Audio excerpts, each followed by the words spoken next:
அதிகாரம் 6. ஏசாயாவின் தீர்க்க தரிசன ஊழியத்தில் இதுவரையிலும் ஓரளவு மாத்திரமே ஜெயம் உண்டாயிற்று.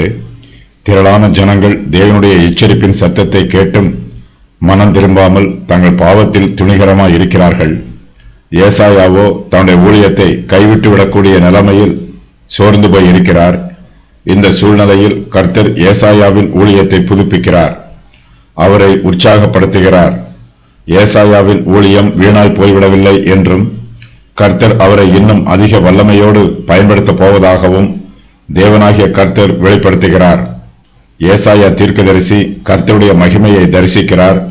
சேனைகளின் கர்த்தராகிய ராஜாவை கண்டபோது ஏசாயாவின் இருதயத்தில் மிகுந்த பயம் உண்டாயிற்று. கர்த்தரோ ஏசாயாவின் அக்கிரமத்தை நீக்கிவிட்டு அவருடைய பாவத்தை நிவர்த்தி பண்ணுகிறார். கர்த்தருடைய நாமத்தினால் தீர்க்க தரிசன ஊழியம் செய்கிற கட்டளையை ஏசாயா கர்த்தரிடமிருந்து பெற்றுக்கொள்கிறார். ஏசாயா மனம் திரும்பாத ஜனங்கள் மத்தியில் கர்த்தருடைய வார்த்தையை பிரசங்கம் பண்ணுகிறார்.